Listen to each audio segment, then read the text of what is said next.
माझ्या स्वतःमध्ये पण सुद्धा खूप बदल झाला। मी सुद्धा पहिल्यापासून शेतीच करत होते आणि चांगल्या पद्धतीने शेती करायचं नेहमी स्वप्न असायचं। ज्या प्रत्येक वेळेला मी घरात पण आमच्या म्हणत जायचे की काही असू देत, मला शेतीबरोबर जोडधंदा, जोड व्यवसाय तो शेतीशी निगडीत असावा आणि तो मला करायचा आहे। मला माहित नाहीये की मला काय करायचं हे मला माहिती नाही, पण मला काहीतरी करायचंय, मला मोठं व्हायचंय, मला माझी स्वतःची ओळख निर्माण करून द्यायची की मी आज कोण आहे। मला एक शेतकरी म्हणून जरी ओळखलं तरी सुद्धा चालेल, पण मला माझी स्वतःची ओळख पाहिजे होती। या आहेत ज्योती विश्वास मोरे, ज्यांनी शिक्षण म्हणजे फक्त पुस्तकी ज्ञान नसतं, ते आयुष्य समजून घेण्याची, जबाबदाऱ्या सांभाळण्याची आणि स्वतःला ओळखण्याची ताकद असते, अशा मानणाऱ्या ज्योतिताई आहेत। म्हणूनच या आहेत खऱ्या आयुष्यातल्या मॅक्स वुमन। नमस्कार, मी ज्योती विश्वास मोरे, सरसेनापती प्रतापराव गुजर महिला शेतकरी गटाचे एक सदस्य आहे। तर आम्ही महिला एक शेतकरीच आहोत, तर शेतकरी कुटुंबातले आहोत। लग्नाच्या आधीचं पण माझं कुटुंब शेतकऱ्यांचंच आहे, लग्नानंतरचं पण शेतकऱ्यांचंच आहे। तर पहिल्यापासून आम्ही प्रत्येक वेळेला आम्ही शेती करत होतो, पण आधुनिक पद्धतीने शेती करत होतो, पण आम्हाला पारंपरिक पद्धतीने आम्ही शेती करत होतो। 2022 मध्ये आम्ही फार्मर कपच्या ट्रेनिंगसाठी गेलेलो होतो, जी की ते पाणी फाउंडेशनने काढलेली एक स्पर्धा होती।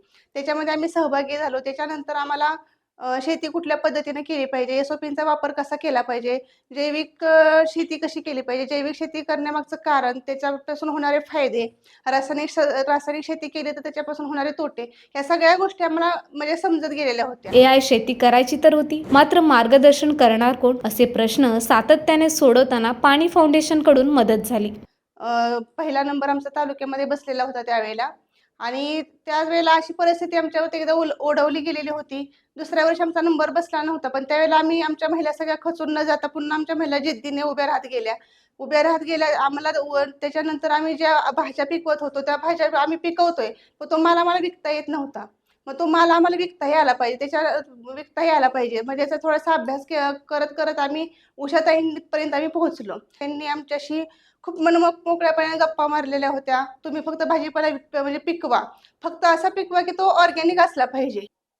आम्ही ऑर्गॅनिक भाज्या पिकवू लागलो, त्याचसोबत आम्ही छोटे मोठे पदार्थ बनवू लागलो आणि उषाताईंच्या माध्यमातून ते पदार्थ आमचे पूर्ण अमेरिकेपर्यंत ते पोहोच झाले। मग एवढ्या या गोष्टीचा असा आनंद होता की आम्ही एखादी छोटी वस्तू, आम्ही शेतकरी महिला असू सुद्धा एखादी वस्तू केली तर ती 7 समुद्रापलीकडे सुद्धा जाऊ शकते। म्हणजे प्रत्येक वेळेला आम्हाला उषाताई प्रत्येक ठिकाणी छान मार्गदर्शन करत होत्या। त्यांचे ऑर्गॅनिकचे जे कोणी सभासद असतील, त्यांच्यासोबतचे सगळे त्यांचे मित्रमंडळी असेल, प्रत्येक वेळेला आम्हाला त्यांनी मदत करत गेलेले होते। AI मार्गदर्शनामुळे जीवन बदलले। जिद्द असेल तर संघर्ष सोपा होत जातो आणि मार्गही आपोआप मिळतात।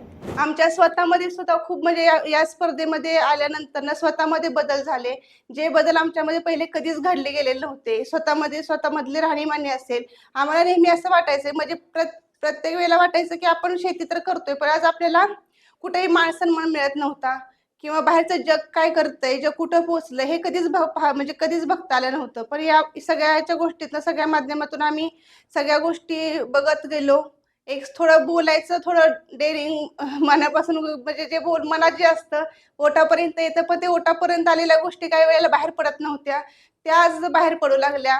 लोक काय करतायत, आपण काय केलं पाहिजे, बाजारात काय विकतंय, आपण काय पिकवलं पाहिजे, या सगळ्या गोष्टी, एसओपी असतील, ऑर्गॅनिक शेती असेल, रासायनिक खतांचा वापर कसा कमी केला पाहिजे, या सगळ्या गोष्टी आम्ही या स्पर्धेमध्ये आल्यापासून शिकत गेलो आणि ऑर्गॅनिक हा शब्द सुद्धा आम्ही अगदी उषाताईंकडून शिकलो आणि अगदी स्वतःमध्ये सुद्धा खूप बदल होत गेले। ज्यावेळेला माझ्या स्वतःमध्ये पण सुद्धा खूप बदल झाला। मी सुद्धा पहिल्यापासून शेतीच करत होते आणि चांगल्या पद्धतीने शेती करायचं नेहमी स्वप्न असायचं। ज्या प्रत्येक वेळेला मी घरात पण आमच्या म्हणत जायचे की काही असू देत, मला शेतीबरोबर जोडधंदा, जोड व्यवसाय तो शेतीशी निगडीत असावा आणि तो मला करायचा आहे। मला माहित नाहीये की मला काय करायचं हे मला माहिती नाही, पण मला काहीतरी करायचंय, मला मोठं व्हायचंय, मला माझी स्वतःची ओळख निर्माण करून द्यायची की मी आज कोण आहे। मला एक शेतकरी म्हणून जरी ओळखलं तरी सुद्धा चालेल, पण मला माझी स्वतःची ओळख पाहिजे होती। महिन्यात सुद्धा मी औरंगाबादवरून एक स्निओ स्प्रे नावाच्या कंपनीचा मी पंप आणलेला होता।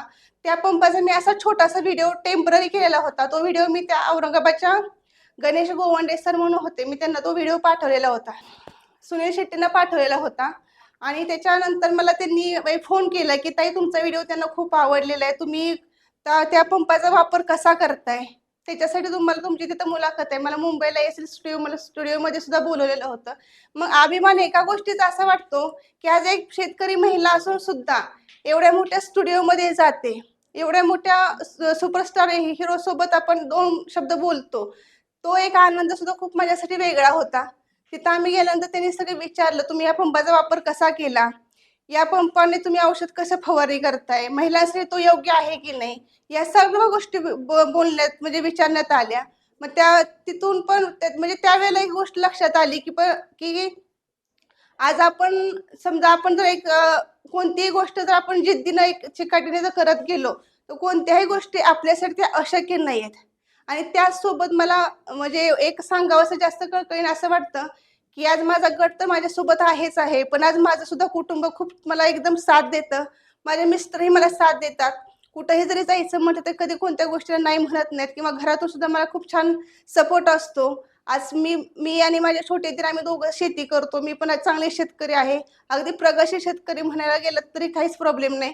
कारण मी एकदा इतक्या छान पद्धतीने शेती करायला सुरुवात केलेली आहे. मला असं वाटतं, की प्रत्येक शेतकऱ्यांना असा हा विचार केला पाहिजे, की आपण रासायनिक शेती न करता जैविक शेतीकडे वळलं पाहिजे आणि सुरुवात आपल्या पहिल्या कुटुंबापासून, आपल्या स्वतःपासून सुरुवात केली पाहिजे.